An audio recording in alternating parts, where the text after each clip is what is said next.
The theme allotted to me this evening, honoring the Meaningful Minute Initiative, is discovering your mission in life.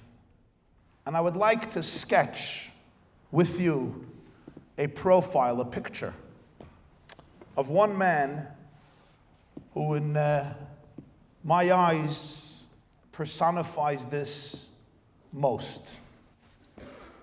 You're familiar with the fact that Sefer Bereshis, the book of Genesis, is divided into two halves.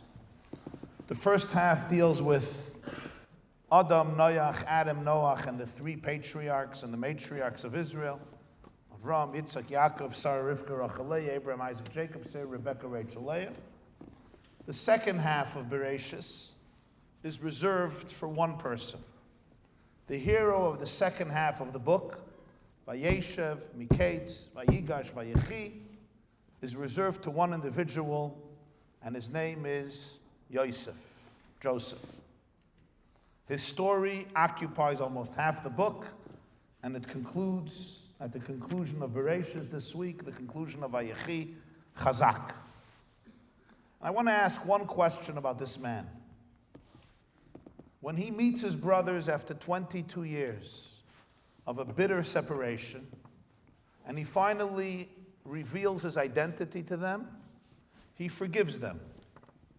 He tells them, don't be depressed, don't get angry. Really? They shouldn't be depressed? They shouldn't get angry? He is the victim.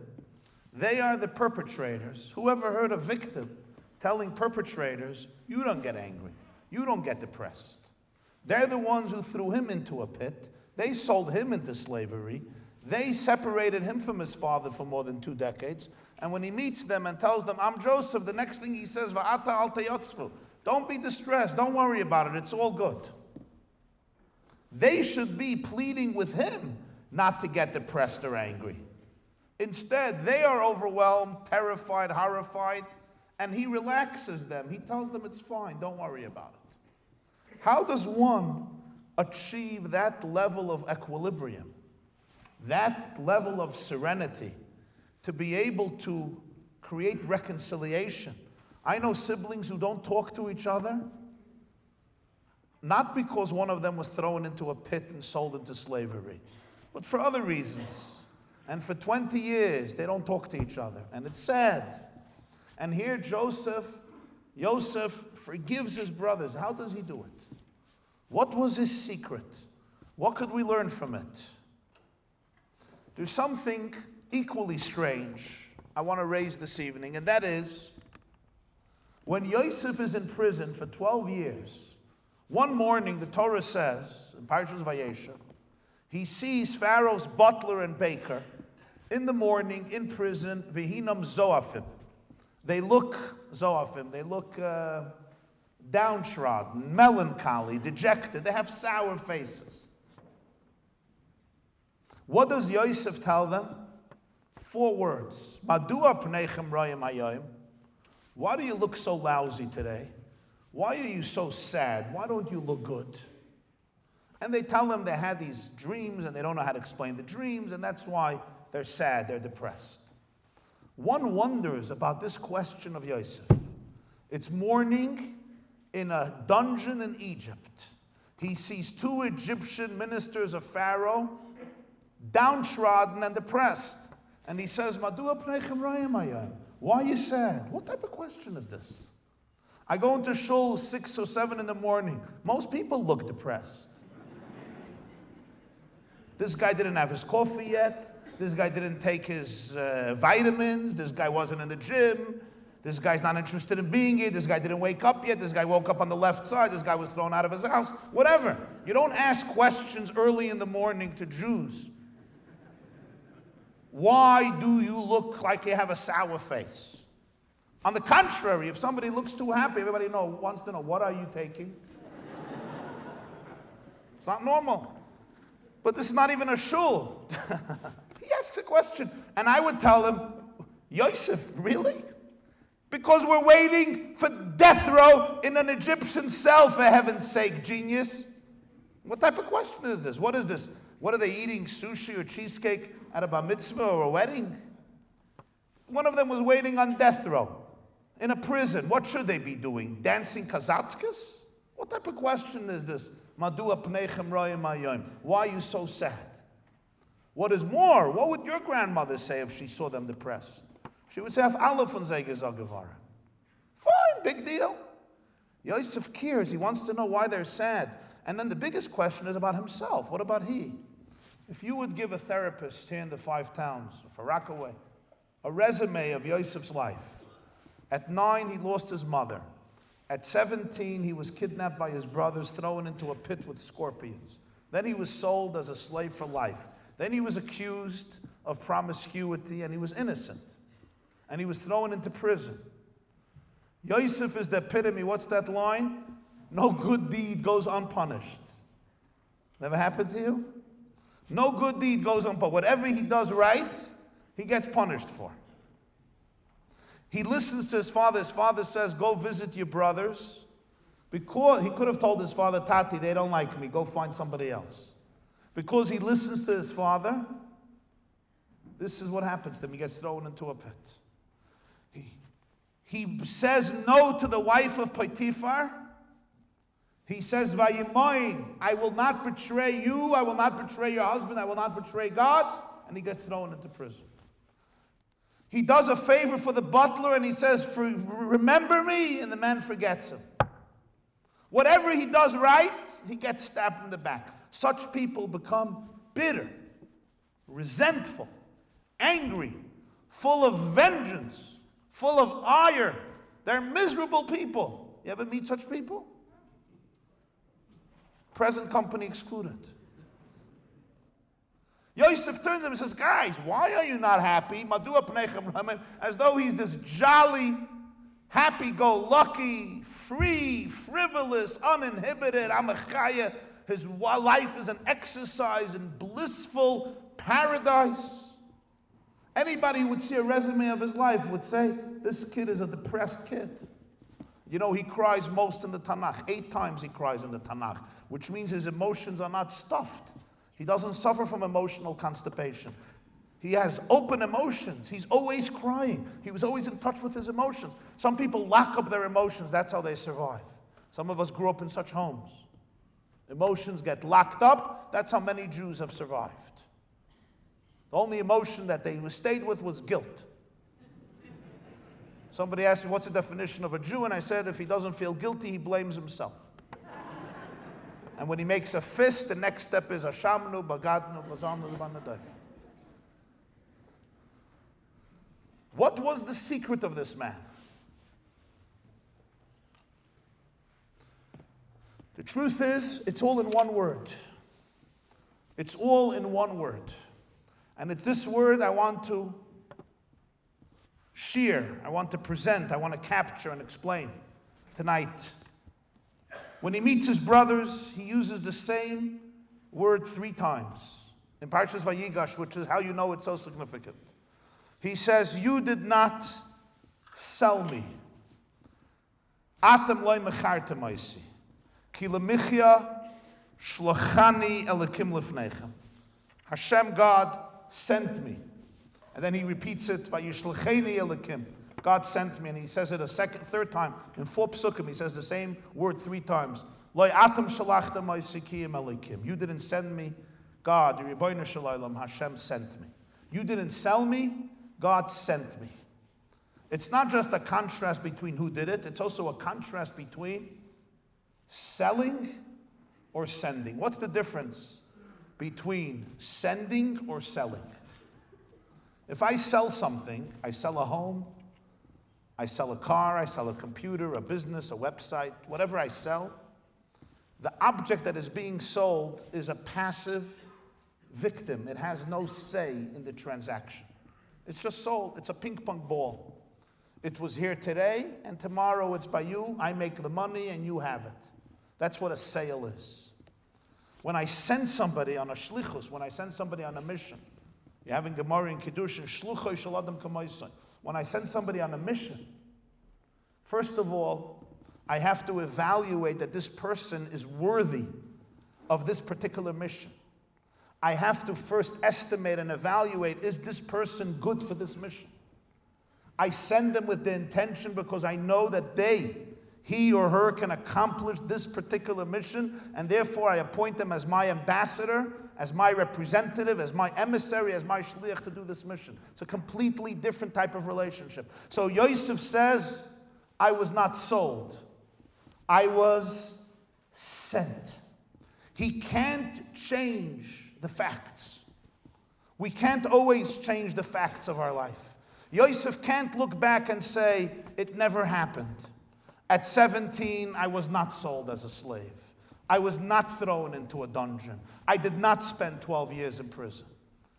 I was not separated from my father for 22 years. He cannot deny those facts. The facts are facts. What Yosef does is, and in that sense, he is perhaps the first reframer in history. He doesn't change the facts of his life, he reframes them. All of you know you can put up a painting, a portrait, a picture, but it doesn't have the right frame. You get the right frame, we call it in psychology reframing. He can't alter the facts, but he can reframe them. How does he reframe them? He says, I was not sold. I was sent. Meaning, even though you did what you did and it was painful, but I wasn't a ping pong ball who was thrown here, thrown there. No. God evaluated who I am, and he sent me as his ambassador to every single place I ended up in order to bring love, light, hope to that particular place, in order to transform darkness into light. I know what I went through, and I know that it was painful, but I was not sold. I was sent. If I was sent, the entire attitude, the entire perspective is transformed. The story is reframed. When we look at our own lives, friends, many of us sitting in this room, some I know, some I don't know, we know our lives. We can't always change the facts of our past. Some of us have been through difficult situations. Some of us still endure difficult situations. There are people here who as children already endured much pain, whether it was physical, emotional, psychological, social, spiritual. Sometimes pain caused by other people intentionally or unintentionally. I cannot choose to change what happened. But one question I and you have to answer yourself, and that is, were you sent or were you sold? If you look at yourself as sold, you were a ping pong ball. And some of us perceive our lives as that. We were thrown here and thrown there. If I was sent, I may have been sent to dark places, but God evaluated my neshama and he appointed me as his ambassador to those places in order to be able to find meaning there, to bring hope there, to bring light into a place of darkness. Ambassadors don't always end up in sweet places. Some ambassadors are dispatched on difficult and challenging missions. But because they're ambassadors, they know that they weren't sent here just as sold. They're not victims. They were sent on a mission. Some of us wake up in the morning carefree. Others wake up in the morning, and the first moment you wake up, you're bombarded with depressing and difficult thoughts. And you can't get rid of them. And you ask yourself the question, what do I do with this? And the response Yosef tells us is, I can't get rid of these thoughts, but I have to answer this question. Was I sold or was I sent? If I was sold, I'm just a victim of overwhelming circumstances and situations that constantly overwhelm my life. If I was sent, it means that God has chosen my soul to enter into all of these places, physically, conceptually, emotionally, psychologically, knowing that I have the power to be an ambassador of love, of light, and of hope. It was a few hours before Pesach. I should say a few minutes before last year Pesach. I was in a hotel for Pesach, for Passover, and I was conducting a public Seder, a very large Seder with a lot of people. And it was pretty stressful. And there was a lot of work for preparation. So I knew that Pesach Jews don't stop eating because we have to compensate for the fact that there's no chametz. So therefore we make sure to eat a lot. So I decided that the right thing to do is to go to the gym right before Pesach comes. So I come in, and of course I go on the bicycle, so I could also check my emails and read a book and not get too involved. And I'm bicycling, and I'm proud of myself, and I'm checking some emails, and I get an email, it's mamish before Pesach. A woman writes an email to me. She says, "Dear Rabbi Jacobson, I hate Jewish holidays." Okay, welcome to the club, who doesn't? Why does she hate Jewish holidays? Because of the obsession with food. She says she has a big issue with eating, and all Jewish holidays focus exclusively on food. And she can't deal with it. Comes the Seder, and the matzah, and the charoises, and the murr, and the koirich, and the eggs, and the onions, and the potatoes, and the celery, and matzah again, and then matzah again, and then more matzah, and then sandwich matzah, and afikoyman matzah, and this matzah, and then a whole meal. I just can't deal with it.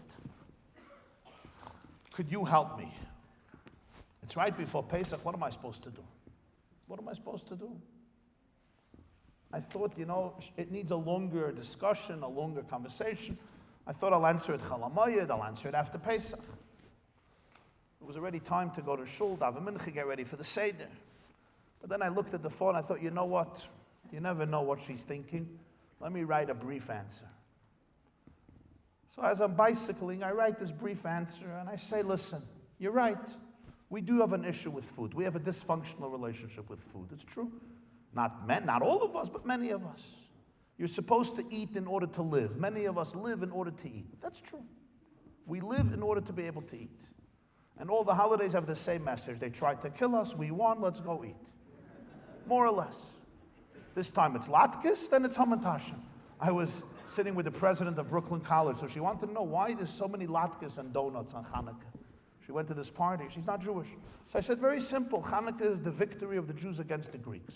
The Greeks were into 4 things: exercise, fashion, looks, and sports. So we eat latkes and donuts to make sure that we don't look like them. We want to stay as far as possible from the Greeks. Okay, sure. So I write to her, we have an issue with food, it's true. And the focus of all our Shabbos and holidays are food. And even Yom Kippur, that one day a year when finally we serve God through not eating, there's a huge mitzvah to eat right before and right after. And all day Jews are talking about food. So even Yom Kippur is also about food. It's just not eating. So I said, I empathize with you, I understand. I understand and I know how I look. I'm a victim of this philosophy and this theology as well. But I want to tell you that this is part of our dysfunction we have to heal from, and it's not the essence of Passover. So let me tell you what to do. Take a little piece of matzah. You have to eat 1 kazayas. A kazayas is an olive. A kazayas is not a 747, although it became that way.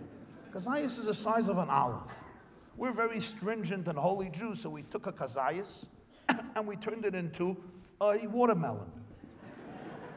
But an olive is an olive. Take a matzah, take a little piece of a matzah, and eat it, and you're done. You're done. You did the mitzvah of matzah. Take a piece of lettuce or 2 pieces of lettuce, romaine lettuce. You did the mitzvah of maror, and you're good. And I said, if it's hard for you, you don't have to stay at the table. You could go read a book about the Exodus of Egypt, so you'll fulfill the mitzvah of telling the story. Relax, meditate. Don't drive yourself crazy. Try to become free this Pesach. It's good. And I said, we'll continue the conversation, Chol HaMoed. I saw this anxiety. I thought it's the right thing. I sent over the email. I jumped to get dressed for Pesach, and 5 minutes later, I forgot about it. A month later, literally a month later, a month and a half later, 6 weeks later, I get an email. I was actually also in the gym back home. See how often I go. And I get this email. I open it up. It's this lady. And she writes to me. My mama started to shiver. She says, you probably didn't know what you accomplished when you send that email moments before the holiday. It's more of a complex story. And she writes to me her whole story, a very painful story. A story of tremendous abuse in her childhood. A story of mental challenges in a very profound way. A glowing, sensitive soul and a brilliant writer, but somebody who's been through tremendous challenges. And she says to me, one of her great challenges is also, besides everything else, anorexia.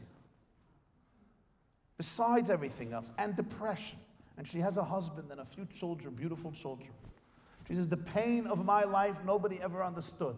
For me to live is literally to be in a hellish crucible. Life is about pain. And it was before Pesach, and I went shopping in Manhattan, and I was on the way home, and I was standing and waiting for number 6 train. And my life was so full of pain, I just wanted to get rid of the pain. And I saw that in 3 minutes a train is coming. And I decided it's enough. I suffered too much. I'm jumping into the tracks, and my soul will be snuffed out momentarily, and everything will be done. I won't even feel pain, and my life will be finished, and finally I'll have a moment of serenity.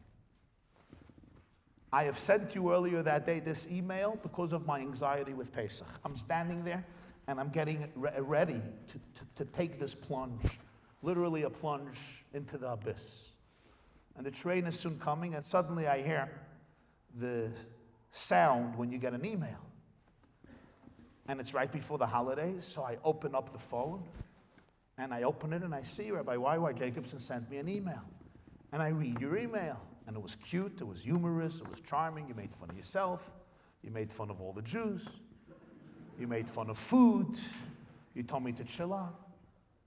And she said, I thought to myself, everybody is busy before Pesach.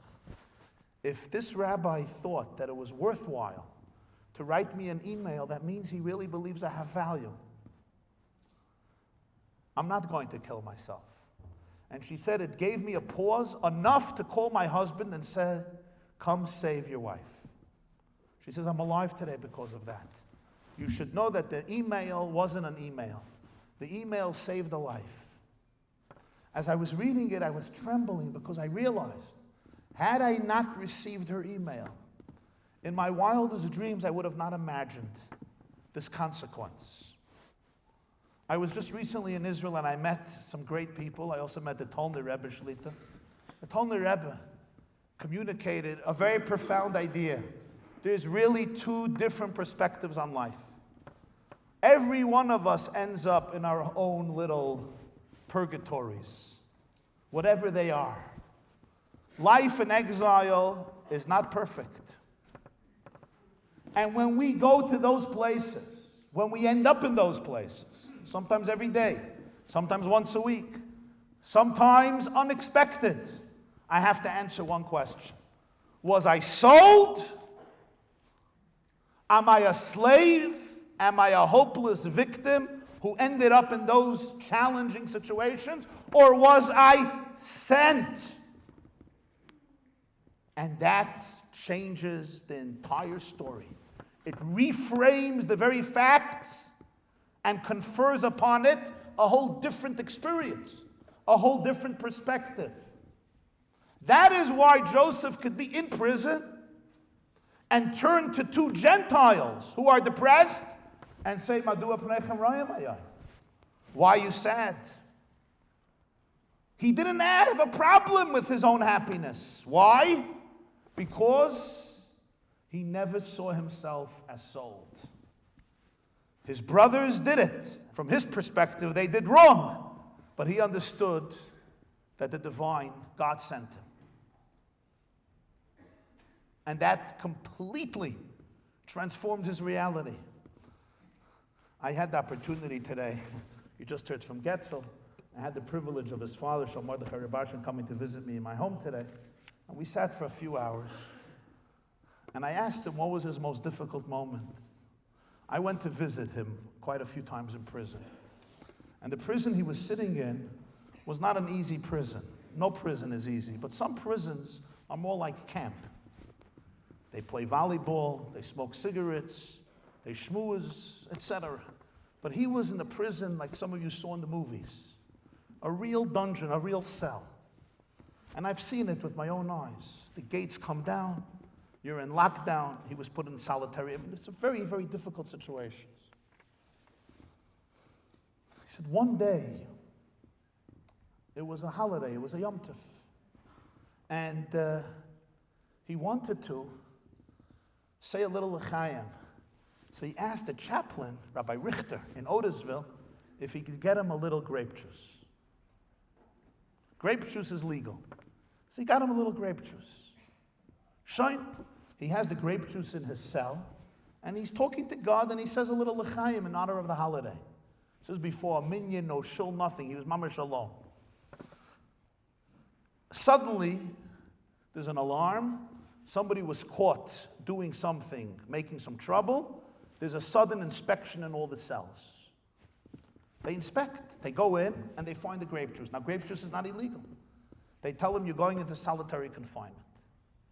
Why? They said it's probably not grape juice. You probably found a way to concoct the grape juice into vodka. A chassid, right? Into mashka. That's illegal. He said, it's not grape juice. No. They made tests, and they threw him into solitary confinement. You're allowed to speak to your lawyer. So his lawyer, a guy named Gary, who also shared it with me, he speaks to Gary. And Gary says, I'm so sorry, we're going to fight this. We're going to get you out as soon as possible. So Mordechai says, no, actually, it turned out to be pretty good. He says, what are you talking about? Sugar? Now you really lost it? He says, I'll tell you. In solitary confinement, I met a Jew who I never met before. He never put on tefillin, and I made him a bar mitzvah in solitary confinement. I put tefillin on him. So it's actually a good thing. Now I'm ready to get out of here. But it's actually a good thing. So Mordechai looked at me and said, Rabbi Jacobson, I want to tell you something. I know it's America and it's not going to sound so popular. In the prison where I was in, they try to make you lose your sense of humanness. And he described to me different things. No, they don't torture you, Baruch Hashem, it's America, not the Soviet Union. But you lose your human identity. 8 years, day and night, you lose your humanness. And that was for me the biggest challenge. So I said, Nu, what did you do? So he said, I had to be in a space that's above the prison. I said, how can you be in a space that's above the prison? So he said, at every moment, I had to live with God who transcends prison, and then I can also transcend prison. And that's why when I came out, I didn't feel like a prisoner. And you'll see an interesting thing. Usually when somebody was in prison for 8 years, not in a camp, in a real cell, dalit al dalit, with a tiny bed and a tiny bathroom for 8 years, when you go from one room to another room, you have 5 minutes, and if you miss it, you're in lockdown for hours, where your food is very limited and your movements every moment are limited. The only way he was allowed to daven in the chapel is he was given the job of being a janitor in the chaplain, and therefore he could go to the shul to daven as a janitor, and then when time was up, you go back to your cell. Your emails are limited, everything, visits. The only way a person can do this, when you do it for 8 years, you come out, I don't know if you've ever seen, you could see a person was in prison for a long time. You could see it. You could see it on their demeanor. You could see it on how they carry themselves. You could see it on their spirits. You could see it. Nonetheless, take a look at all the videos, all the WhatsApps. Doesn't look like a guy who just came out 5 minutes earlier from prison. Because physically he was in prison, emotionally and mentally he saw himself as a shliach. So he wasn't there. Physically, he was there with all the pain like Joseph. That's what I told him today. But mentally, spiritually, conceptually, he was connected to a reality that transcends even solitary confinement. Sure, it's easy to speak about this from this side of the wall. But when I went to visit him on that side of the wall, I was there for 3 hours a little while ago, and we davened Ma'ariv. He asked me if we could do Ma'ariv, because usually doesn't have a minyan. We finished Ma'ariv. I gave him a hug and a kiss. I said shalom to the other Jews there, and then it was time to leave. As I was leaving, it was very sad emotionally because I'm going home and I'm leaving him behind. I didn't know that in a few weeks he'll be out. He knew, I didn't. He hoped, I didn't know. And he looks at me and he says, well, I said, you're leaving? I said, yeah. I mean, what do you want me to do? He says, I don't understand you. I said, what? He says, a tinsel? You don't leave without dancing. He asks me to dance. So we started to dance. In the cell we started. You want to know why in Borough Park, why in Muncie, why in Lakewood, why in the Five Towns, why in Monroe, and even in 770? They're dancing. I don't know when was the last time that in Monroe and 770 they were dancing at the same time for the same reason. Maybe some chastayr b'hakafas. The dancing didn't start in Borough Park. The dancing didn't start in Lakewood. The dancing didn't start in Crown Heights in 770. The dancing started behind bars. That's where the dancing started. The miracle didn't start afterward. The miracle started before. He was just continuing. He was just going with the flow. He was free emotionally before. I'm telling you what happened to me. I was leaving at night. The guard was saying, it's time to go, Rabbi. Out, out, out. He says, you don't leave without a dance. So he starts a niggin. I say, start a niggin. He starts a Simchas Torah song. Ah, yeah, yeah, yeah, yeah, yeah. And we're dancing in the cell. And I'm thinking to myself, why are we dancing? I'm not sure. Simchas Torah in the shuls here in New York, you have to find excuses for people to dance. They're free. They're good. You give the kids lollipops, flags, and this. You schlep them, they go a little down. Over there, he was dancing with such a chiyus, with such an energy. And then I remembered a story. I told him a story. Over there, I said the story. There were two brothers, the Rebbe Reb Zish and the Rebbe Reb Melech, two students of the Maggid of Mizrach. The Noyam Elimelech was Rebbe Elimelech of Lezhensk, and Reb Zish of Anapoli. And they were traveling, and somebody informed upon them, and they ended up in prison. You'll forgive me, women. This is before the days of sanitary amenities. So there was a bucket in the corner of the room where people tended to their needs.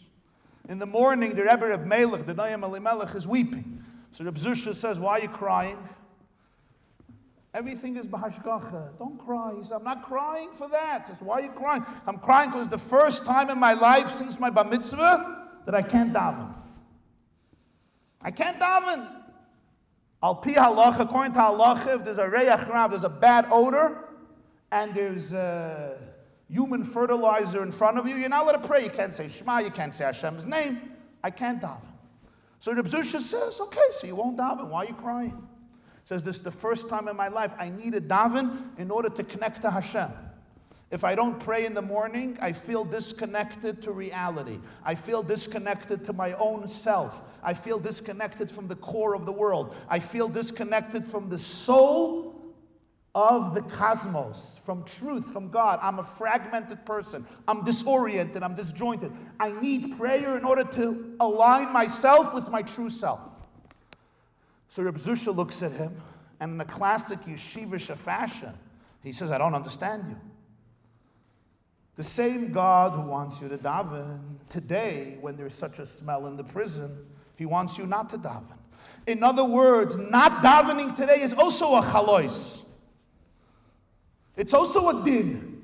You're not davening because you're not davening. There's a din not to daven. Today, when you're not davening, you're fulfilling a halacha. There's a din. It's a halacha in Shulchan Aruch.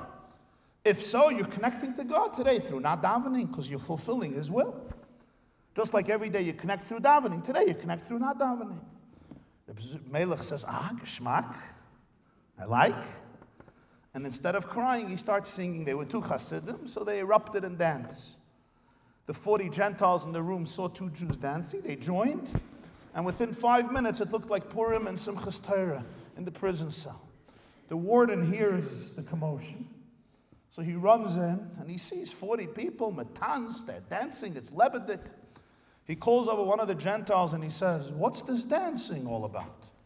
The Gentile points to the two Jews in the center of the circle, and he says, they're guilty. They instigated it all. As usual, the Jews are guilty. The man says, what is so exciting them? Why are they so happy? And the Gentile points to the pail in the corner of the room. And the prison warden says, could anybody explain to me how that pail can trigger joy in anybody's soul or heart? It baffles me. And the Gentile says, I don't know, some deep philosophical stuff, but somehow they explain to us that as a result of that bucket, they developed a new type of relationship with their God. In fact, they said that the bucket created a paradigm shift in their relationship with God. There was the pre-bucket relationship and the post-bucket relationship. And as a result of that bucket, the relationship morphed into an entirely new experience, which is so filled with romance and love that they're just crazy about it. And the prison warden says, really? They say, yeah, really. That's what they say. He says, I will teach them a lesson. What does he do? He takes the bucket. He throws it out of the room. So Reb Zusha turns to the Melech. He says, brother, now you can start davening. I told this story behind the door, behind the gates. As we finished dancing our Simchas Torah Dikinigan. I said, that's you. What Reb Zusha was telling Reb Melech is that there's always a relationship. Sometimes the relationship looks one way. Sometimes the relationship looks very different. Sometimes God wants you to daven, sometimes He wants you not to daven. Moshe, sometimes He wants holuchas, and sometimes He tells Moshe, Yasher koichacha sheshibarta.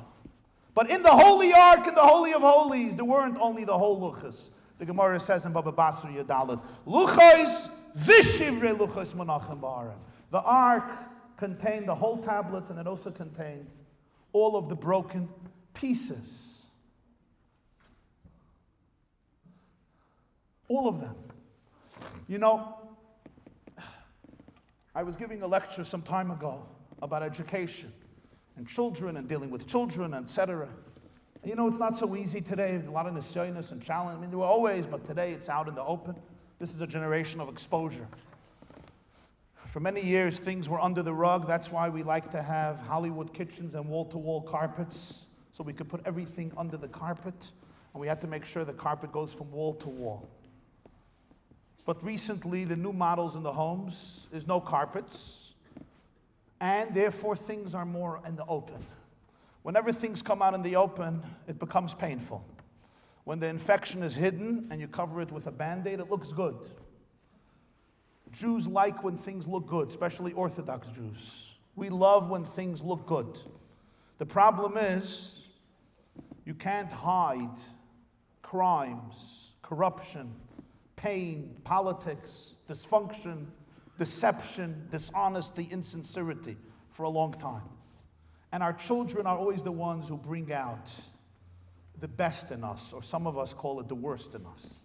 But it's really the best in us, because it challenges us to really look at ourselves.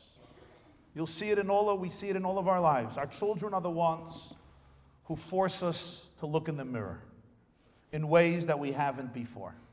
I don't know of a parent today who's not being challenged by their children to look in the mirror very, very, very deeply. They say that there was once a couple that didn't have children, and there was this great Kabbalist who came from Jerusalem.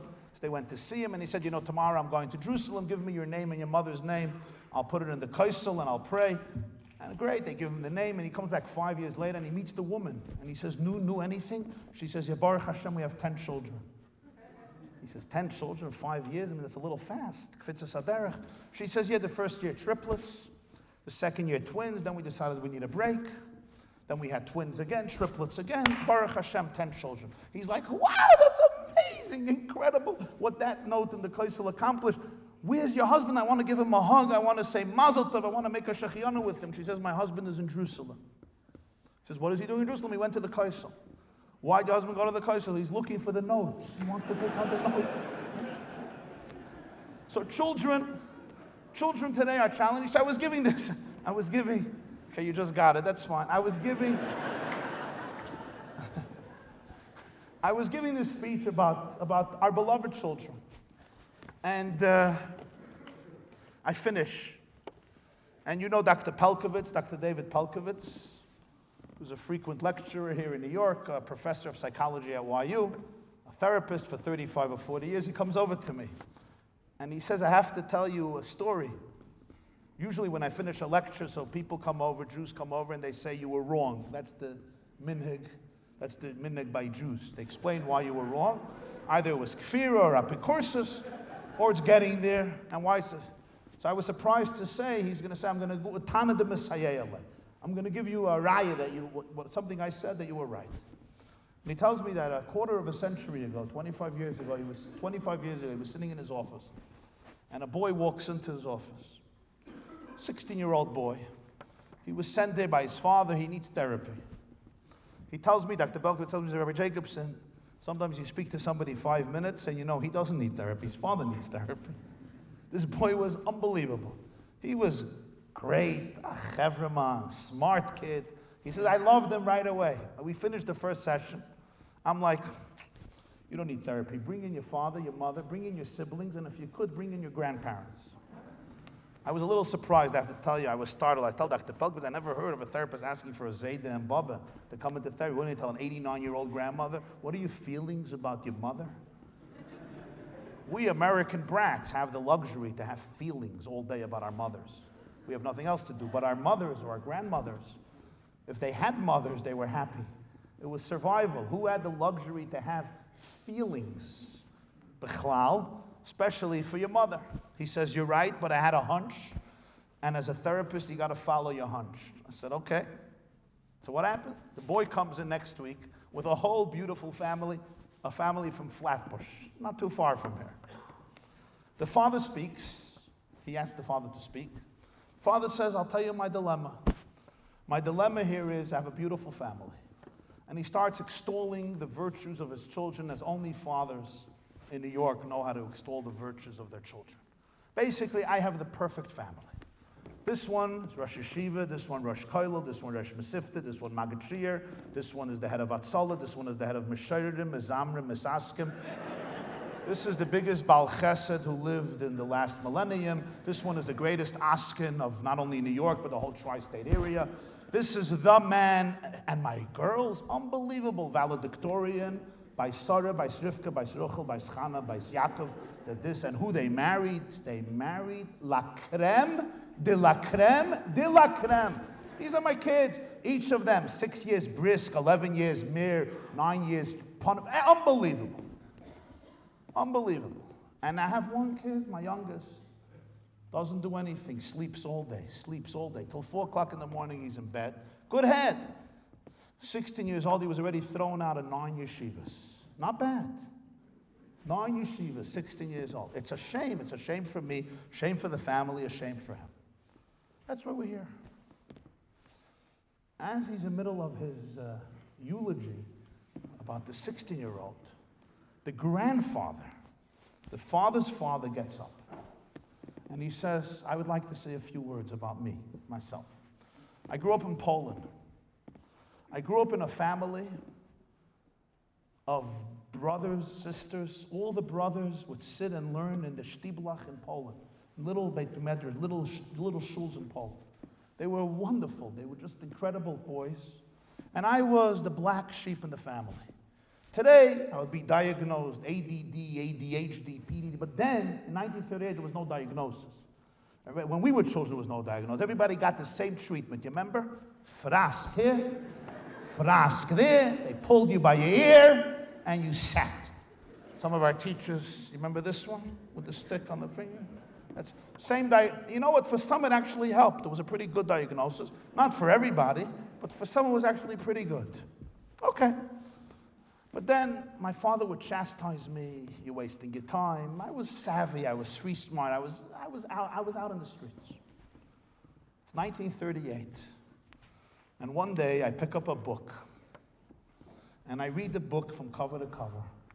And the name of the book is Mein Kampf by Adolf Hitler, Yamach Shemai. I come home and I say, Daddy, Tata, Poland is on the border of Germany. This man, the leader of Germany, is going to do everything he says in Mein Kampf.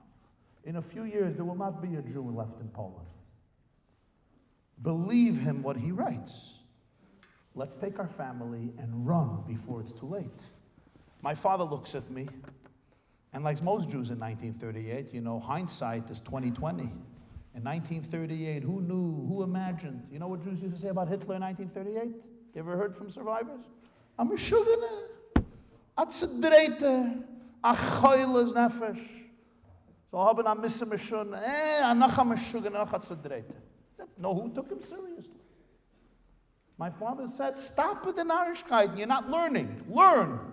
I said, listen, Father, I should be learning, but you know, I'm smarter than my brothers. I'm more savvy. I'm more sharp. I know reality when I see it. And I'm telling you, Poland is going to be the largest Jewish cemetery. Let's run. My father argued with me. And I told him, Tati, I'm going to have to run myself. I said goodbye to everybody. My mother, my father, all my siblings. And I ran. I crossed the Atlantic. I reached the United States of America. At the end of the war, I discovered that nobody in my family survived. I was the only survivor. I was alone in the world. As you know, I married. I built up a very successful business here in America. I'm doing very, very well. And today I look at my beautiful family and I look at my grandchildren. And I ask myself one question: which one of my grandchildren resembles me most? Which one? And it's not hard for me to tell that it's this one. And he points to the 16-year-old who was sent to Dr. Palkovitz for therapy. He says, you are a replica of me in demeanor, in my facials, in my personality, in my ambitions, in my characteristics. And I say to all of you, my son, my daughter-in-law, my grandchildren, don't you dare disrespect this boy because you are alive today because of a boy like him. The reason you could sit and steig and learn and do mitzvahs and daven and sit and learn Torah and do all these wonderful things is because of a boy like him. Don't you look down at him. You owe your life to a boy like this. There is such electricity in the air. Everybody sits, he sits down. You could cut the tension. And Dr. Palkovitz tells me that was the end of the session. And that was the end of therapy for that boy. I look at him and I say, you can't keep me hanging in the middle of a story. I want to know the end. He says, the end is he took this boy into his business and he started to work for his grandfather. I said, okay, that's 25 years ago. Now what's now? He says, now, since then the grandfather has passed on. This boy runs the entire business, extremely successful, and all of his brothers are working for him. And then it hit me. It hit me. We often don't realize that every single one of our children, just like every single one of us, has their mission. And no two people are the same. And let's understand this very well. I was now in Israel. I went to visit a particular Mozart where they were demanding that everybody literally almost has to be the same. So I was speaking to the principal. And I said, forgive me, but I want to tell you something. The Gemara says that in Sdoim, they had one bed. You remember the story? And everybody had to fit that bed. If your feet were too long, they cut it. If you were too short, they stretched your feet. I want you to know that Sdoim is the same letters like Mozart. Because sometimes you have an institution that has one bed and everybody has to fit into that bed. What if the child is too long? No problem. We'll cut off his personality. We'll rip his heart out. We'll mutilate his passion. He's too short, we'll stretch him. Why do you think Judaism is so small? Why do we think that Judaism is so small that it has to look the same for every person? The Ishbitzer Rebbe says, Lo sasa lechapeso. Don't turn Judaism into a fixed image that everybody has to be sculptured in that image. God is imageless, and that's why God could be reflected in infinitely different types of images. God doesn't have to be contained in a box. Judaism is infinite, to be able to encompass all colors, the entire rainbow of Klal Yisrael. Every soul has its mission, its journey, its unique talents, gifts, virtues, vices, struggles, and blessings. Each one of us is sent to this world with a particular shlichus, a particular mission, and nobody can replicate anybody else. We're all born originals, and yet so many of us die as copies. If you don't believe me, ask the mother of a boy named Abraham Avraham Cohen, or he came to be known as Maurice Cohen. Maurice Cohen was born in Poland in 1887, a poor family in a shtetl. He was the black sheep of the family. He was a wild kid. He was what we call a street kid. He was a pickpocket. At the age of 11, he was eulogized as the greatest pickpocketer of the city. He was a bully. He would beat and get beaten. He learned to box. He was a ganef. It was so embarrassing for the family. At 16, they shipped him off to relatives in Canada at a farm. They thought at a farm with some cows and chickens, donkeys and geese, he'll become a mensch. But it didn't help. He was in the farm and he was doing his trouble there too. At the age of 16 in Canada, he was arrested. He learned to box. He pickpocketed. He was just a very, very big, what we call a troublemaker. He happened to befriend the Chinese. There was a poor Chinese community living in Canada, and he happened to befriend them. He started to eat at Chinese restaurants. He loved Chinese cuisine, which Jew doesn't. He loved their cuisine. But one day, a robber, a burglar, came into the Chinese restaurant and started to mug the owner. And this Maurice Cohen, Avram Cohen, a young Bachar, beat the burglar, the thief, to a pulp, and overnight he became a hero in the Chinese community. So in 1912, when Sun Yat-sen, you know that name? When Sun Yat-sen comes to visit the Chinese in Canada from China, trying to overthrow the corrupt imperial government in China, his name was a classic yeshivish name, Sun Yat-sen, to overthrow them. He is impressed by Maurice Cohen and he hires him as his bodyguard in Canada. And in 1925, when he actually overthrows the imperial Chinese government and he becomes the new president of China in 1925, he convinces Avram Cohen to come back to China to become his chief bodyguard and to run the entire operation of bodyguards, 250 bodyguards under him. And that's what he does. To the point he is once protecting the president and he's wounded, and therefore he's now carrying pistols in both of his hands, and they give him a nickname in China, Two-Gun Cohen. Two-Gun Cohen. Wasn't good enough for him with one hand, because he was wounded, he had another hand, he became Two-Gun Cohen. In fact, he rose to become one of the top personalities in the Chinese regime of the 1920s and the 1930s. He was an advisor. He had a tremendous position in the military, national security. He was a good mind, and the leaders were in love with him. In 1942, as Japan is fighting China in the middle of the Pacific War, he's captured by the Japanese. He's tortured terribly, and then with a prisoner exchanged, he's let free and he's shipped off back to Canada, where he goes in living a quiet life in Montreal, a Jew, Abe Cohen, Maurice Cohen. Very few people know the dramatic history of this Polish Yiddish king who ended up in China, and they used to call the unofficial Jewish king of China. Comes November 1947. It's barely 2 years since the Holocaust. 6 million Jews were decimated, exterminated. A third of Jewry, most of Eastern European Jewry, went up in the flames of the crematoriums of the Germans, Yamach Shema. At last, the United Nations is going to convene over the question if Jews are entitled to their own homeland in what was then called Palestine under the British mandate. To create a new state, you need 2/3 of the vote of the United Nations, the General Assembly, but before that, you need to first be approved by the Security Council. One of the members of the Security Council was China. China had the veto power. And everybody knew it's not even going to get to the UN general vote because it's going to be vetoed in the Security Council because of the relationship of China and the Arab countries. And when the Security Council voted and China abstained, everybody was shocked.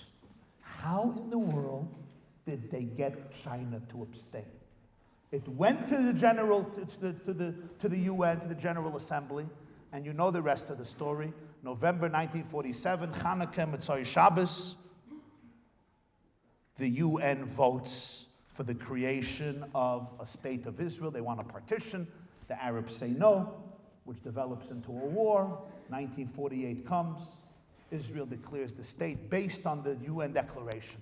How did China abstain? What happened? What happened was there was one Jew who knew Morris Cohen is the address. They called him up in Montreal and they said, Avrem Aleh, we have an issue. China is going to veto. What do we do? He says, who is the Chinese representative in the UN? In the Security Council. They tell him, General Yu.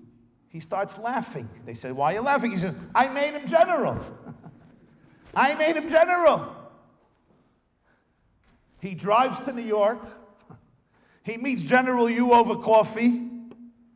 And the next day, General Yu abstains.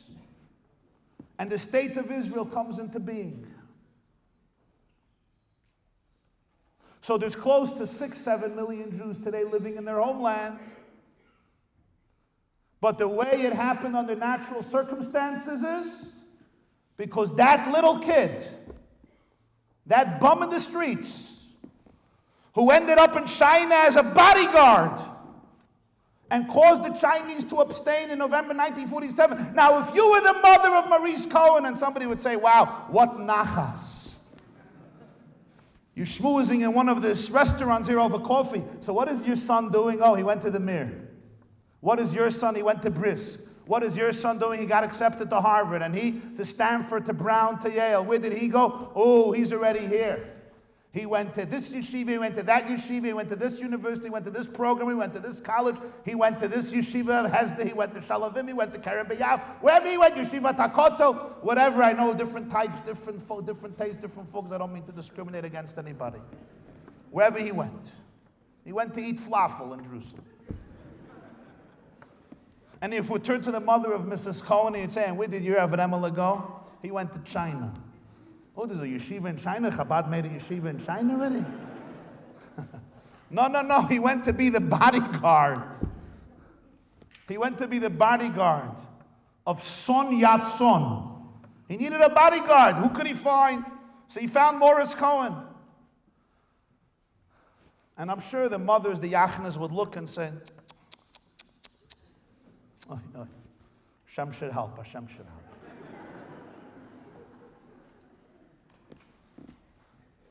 Because we have a very limited perspective of our children. You never know. God had a whole different mission for this boy. Israel owes its existence to this Chinese bodyguard, literally. And he himself didn't know it till he was close to the age of 60. A completely different mission. And let's understand this. When the Torah says in Miketz Vayakir, Yosef es Echel v'hem lo yikiru. Yosef recognized his brothers, but they didn't recognize him. So the Baal HaTanya says, what does it mean? It means they never recognized him. They didn't understand his Weltanschauung because he had a completely different interpretation of what Yiddishkeit is. You see the Shvatim, as they told Paroi, Royet Soin Hoyu Avadecha. We were always shepherds. They always lived in isolation. They wanted to live in isolation because they believed that Judaism can flourish best when Jews are insulated, when Jews are isolated, when Jews keep to themselves. Yosef had a whole different vision. As a young boy, he was dreaming that all the sheaves are bowing down to him, and the sun, and the moon, and the stars. And they looked at Yosef and they said, who are you? This is not Yiddishkeit. You may be the closest thing to Judaism, but you're not Judaism. They looked down at him. They never recognized him. They could never understand him. He had a completely different vision. For him, the vision of Judaism was to change the world, to revolutionize the landscape of planet Earth. They couldn't appreciate it. For them, Judaism meant remaining cloistered and insulated. I once asked a rabbi in a particular community, what's your mission statement with your community? He said 3 things. I match them, I hatch them, and I dispatch them. That's it. The orbit of life. That's what we do.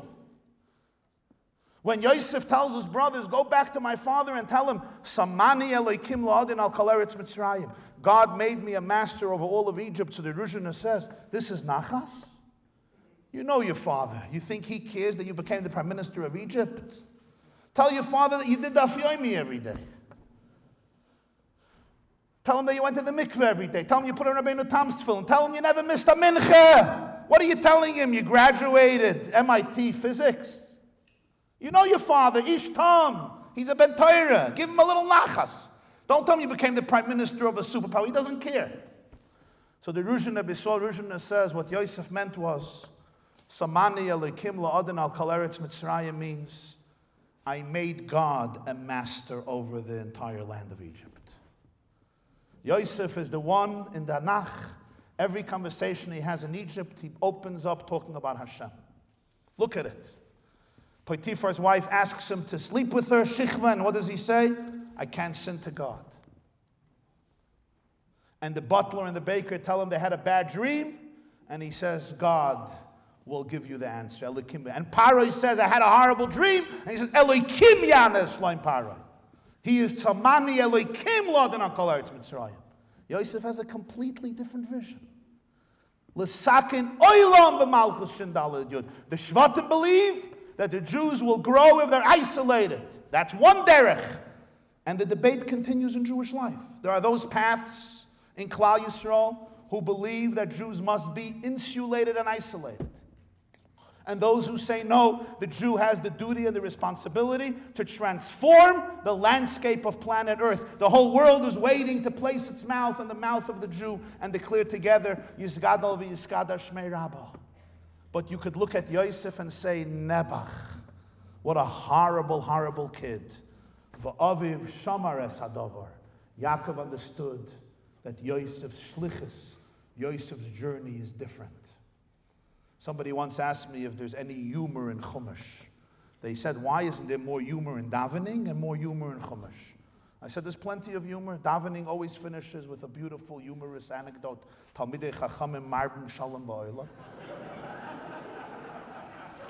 They said, what about Chumash? I said, Chumash also has wonderful humor. Yehuda was screaming that Yosef is the kid who's deteriorating. And he's deteriorating the family. That's what he always screamed. As I said, the black sheep, v'heim lo yikiru. So the Chumash gives us a little humor. Yehuda and Yosef both leave the family. And they both encounter women who don't belong to them. Yehuda reacts in one way, and Yosef, the black sheep, Yosef, the reject, Yosef, the one who couldn't make it, Yosef, the disappointment, is the one who in the thicket of darkness, the Muzdi Yoiknoi Shal Yaakov Rabba Chaloin, he sees the image of his father in the window, and he says, no, Vayemoin. And everybody asks, what did he see in the window? What did he see? Was Yaakov interviewed on CNN and he saw his picture? He didn't know what Yaakov looked like. It means, my friends, the word Vayemoin is 3 times in Bereshis. You have it in Vayechi, and you have it twice in Vayeshev. It says, Vayemoin, Yosef refused the wife of Potiphar, and it says also, Vayemoin lehisnachem. Yaakov refused to be comforted. Why? Rashi says you can only find comfort for somebody who died, not somebody who was alive. Everybody was telling Yaakov, your son is dead spiritually. Yaakov said, my son is not dead, my son is alive. He refused to be comforted because he refused to stop believing that his son is spiritually alive. And because he refused to stop believing in his child, therefore, Vayemoin, hundreds of miles away, Yosef refused to stop believing in himself. When you have a father who believes in you, you can believe in yourself. When you have a mother who believes in you, they allow you, they empower you to believe in yourself. At that moment of truth, Yosef saw the image of a father who refused to stop believing in him, who refused to accept the notion that his son is a black sheep, who knew that his son is on a mission, his son is on a shlichus, his son was not sold, his son was sent. It may be a different journey, it may be a different mission, but a mission it is. And indeed, 22 years later, Yosef says 3 times, I wasn't sold, I was sent. A few years ago, I got a very strange call from the Pentagon. It was an interesting call. Somebody is on from the Pentagon and they say, are you the Jewish Billy Graham? I'm like, so I said, yes. I said, okay, we want to invite you to be the keynote speaker for they have a weekly retreat for the chief of chaplains of the entire U.S. Army. The Army, the Navy, the Air Force come together for a week of spiritual rejuvenation. For 50 years, they have a keynote speaker. You're invited to be the keynote speaker this year. I'm thinking to myself, how does a nice Brooklyn Jewish boy end up as the Jewish Billy Graham? I have a neighbor on my block where I grew up on Montgomery Street in Brooklyn. His name is Yankel Goldstein, a general, Colonel Goldstein, a colonel in the U.S. Army for 30, 40 years. The only one they allowed to have payas and a beard. He calls me up, he says, by the way, from now on you're the Jewish Billy Graham. I said, what are you talking about? He said, I'll tell you what happened. God runs this world in very interesting ways. I was summoned to the first Iraq War to serve as a chaplain, a Jewish chaplain. You remember the first Iraq War from Bush the father? You remember? January 1991. January 91. Tafshin und Aleph, Shvat. The first Iraq War. Norman Schwarzkopf was the commander-in-chief, and I still remember they asked him, according to your philosophy, should we forgive terrorists? And he said, it's not our job, it's God's job. Our job is to arrange the meeting. So Yankel Goldstein tells me, I came there. And when I come, the chief of chaplains of all the Iraqi forces is a man named Douglas L. Carver. He turns to me, he says, you're the only Jewish guy here. Who are you going to sleep with? Everybody else is Christian, Protestants, ministers, Baptists, Catholics, Episcopalian, Mormons. Who are you going to sleep with? He says, I don't have anybody. He says, you'll be with me. So for 6 weeks, till the war was over, Purim, if you remember, Yankel Goldstein, a Chassidish Yid from Brooklyn, is together with the Baptist Douglas Carver in the same tent. Life moves on. Goldstein continues in the army. Carver becomes, as appointed to the highest position, chief of chaplains of the entire U.S. Army. Calls up Goldstein one day, 20 years later. He said, 50 years we have Billy Graham giving us inspiration. I had enough. I want to know who's the Jewish Billy Graham. He says, oh, my neighbor, Y.Y. Jacobson is the Jewish Billy Graham. He calls me up, he says, that's why you're the Jewish Billy Graham. I said, fine, no problem, just don't tell my mother-in-law, and we'll be good. Do me a favor, I don't need Saras with Nadin. She's going to say, I thought we were marrying Jacobson, not Graham. I said, fine, good. I thought the event will be in 3 weeks, 4 weeks. I thought it was a Jewish organization. I say, when is the event? They tell me 2 years. And then I realized I'm not dealing with Jews. Jews usually call that day, if you're lucky, a night before. Okay, Nachi Gordon a few months before, but not more. Real Goyim, you prepare 3, 4 years in advance, and it's wonderful. So I prepare, I come to Hilton Head, South Carolina. Okay, I ask General Carver, what time is my keynote address? Usually keynotes by us are 8 o'clock at night, 9 o'clock at night. He tells me 8 o'clock in the morning. I said, a keynote 8 o'clock? He says, yes, sir.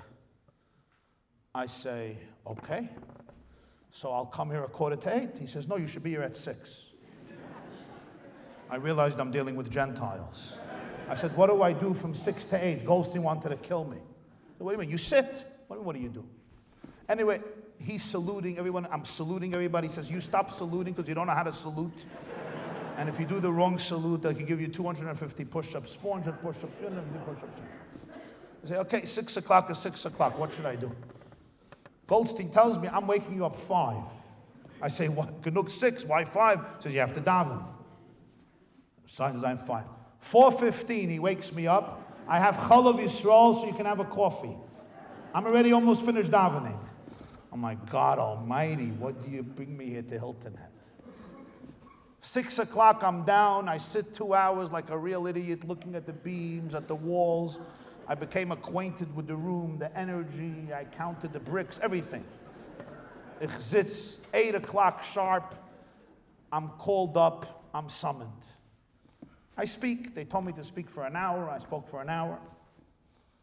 And I compared the first I said the first chaplain of history was Joseph. He was the chaplain in the prison. And the definition of a chaplain is when you see two people depressed, you ask them why you're depressed. Ma'adua pneichem ra'im haya. Said that's your job as chaplains. I spoke for an hour. I thanked America. I thanked them. My topic was fear and faith in times of crisis. I finished. Douglas Carver gets up to thank me. And he says, I watched Rabbi Jacobson speak. This type of passion you usually don't find by them. And I have to tell you, my friends, I love Jews. I love Jews. I even married a Jew. And my mother happens to be Jewish too. And even my father is Jewish. But it's much easier to talk to Gentiles. First of all, they all shut their phones. Jews, you're not allowed to. Netanyahu might call you. Trump may call you. Rabashkin may call you. You never know. So therefore, Jews don't shut phones. The more you ask, the more they resist. Who does he think he is to control my life? Rabbis should not be controlling the lives of congregants. Gentiles don't think that way. The second thing with Gentiles is they actually listen to speeches. Jews don't. Jews have opinions about speeches. Think about even you guys. You're sitting here, right? You're not listening. Every Jew sitting here is, oh, I heard that joke already. He said it last time. Can't he say any new stories? And if you never heard it, you're like, that's pretty good. I think I'm going to use it tomorrow. I'm going to steal it. Shabbos, I need to speak. I'm going to steal it. It's not bad. It's pretty boring. You know, usually it's good today. Jews don't listen. They form opinions. Gentiles listen. Jews sit like this. Every Jew sits like, look at yourself. Let's see if you can impress me. Let's see. Not one rabbi in history impressed me. Not one rabbi ever. I'm at a Kiddush club since 2. Let's see what you're going to do. That's how Jews are. But Gentiles are not like. Also, Jews are scared to convey passion. You know that, right? The most you'll get from a Jew at the end of a speech is shkoyach. Shkoyach. Not bad. Yeah. Shkoyach. Gentiles, they sit at the edge of their seats and they were like, yes, Rabbi, yay, go, amen. At the end of every sentence, hallelujah. It was a machaya. Mamash machaya. And I finished. Carver gets up and he says, this passion Rabbi Jacobson has, he doesn't have it from the Jews. He got it from the Baptists. He must have spent time with the Baptists, learning how to communicate. And all the priests, thousands of chaplains are giggling. They're all giggling. And I'm standing on the stage, and suddenly Jewish guilt enters my heart. And you know exactly what this guilt looked like. The Jewish guilt tells me, he said you spent time by the Baptist. That means Lamaris Ayin, they're going to think that you went to the Baptist, which is a Geder of Avodah Zarah. So it's like Mamash Achilul Hashem. You know all that, right? Never happens to you? You don't speak for the Pentagon, right? And then I'm like, don't be a nerd. The guy just was joking. The guy was just saying that, you know, Baptist. You ever hear Baptists preach? No? Okay. Tonight. He was just joking. And then I'm like, no, but even a joke, it's Avodah Zarah.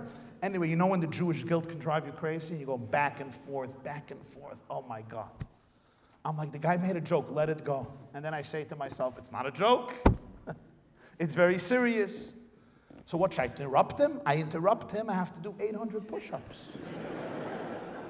And I know I'm in shape, and I'm good looking, and I'm slim, and I'm handsome, but 800 push-ups is pushing it.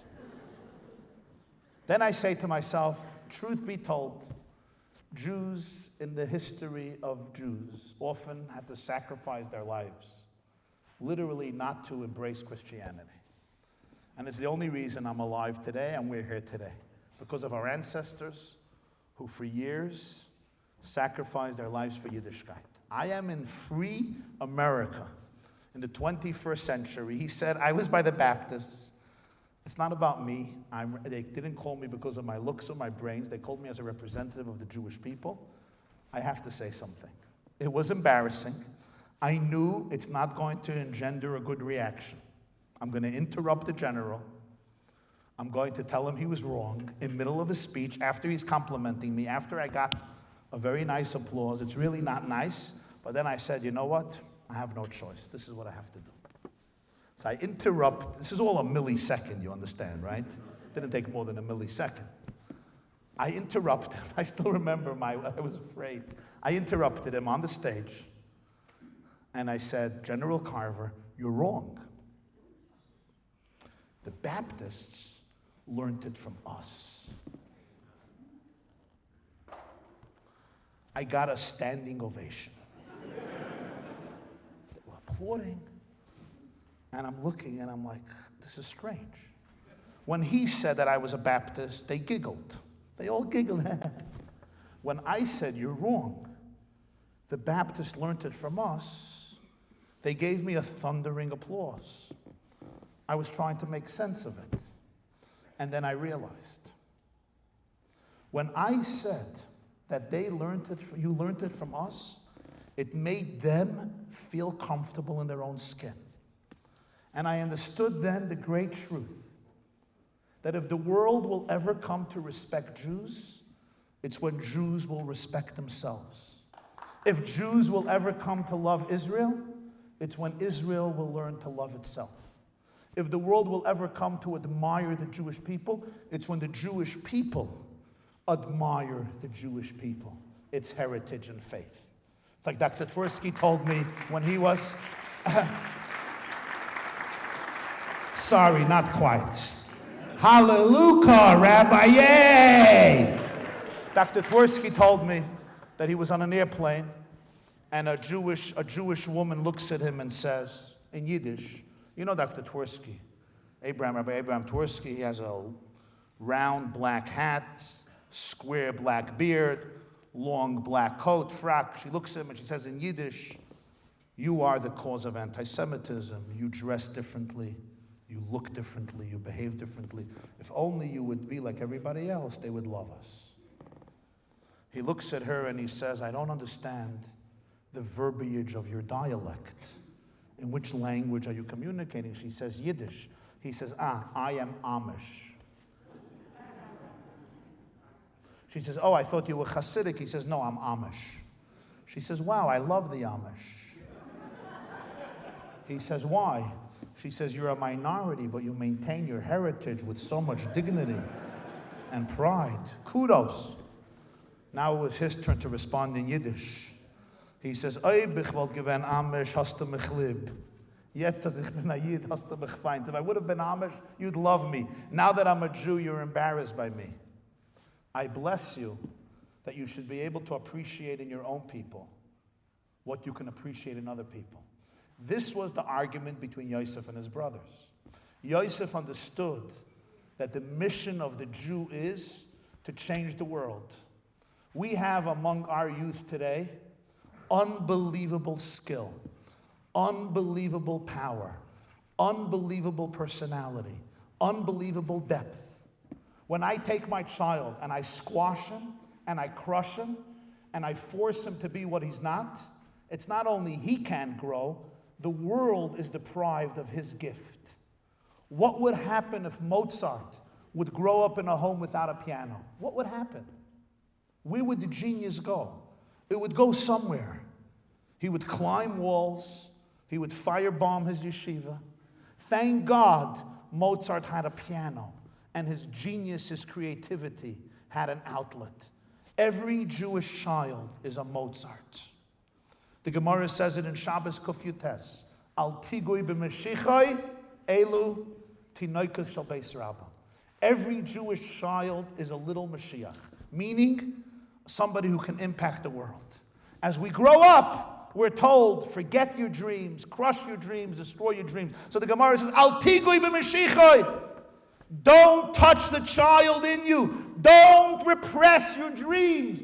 Don't stop dreaming. Don't surrender to mediocrity. Don't live lives of quiet desperation. Don't allow the pain of life, the turmoil of life, the anxiety of life, the psychological challenges of life to keep you down, to snuff out of you the spirit of Mashiach, to be able to bring redemption a step closer.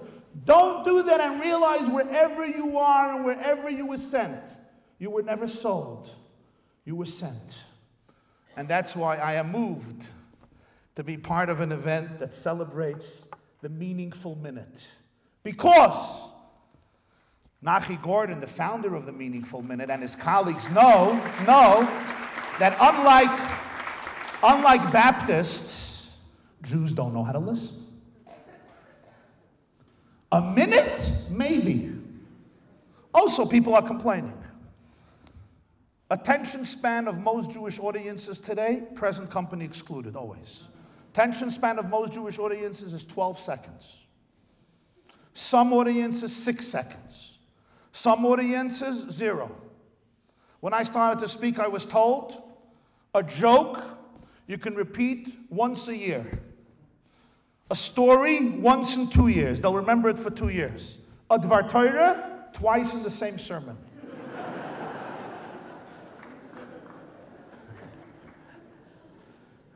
So some people like to kvetch. Instead of kvetching, he said, you know what? They want a minute? We'll give it to them in a minute. Truth doesn't take more than a minute. So you want to know why I just spoke for an hour and a half? Good question, ask my therapist. But truth doesn't take more than a minute.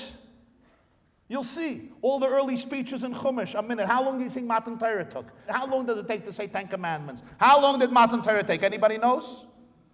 Maybe a minute and a half. So why are rabbis talking for hours?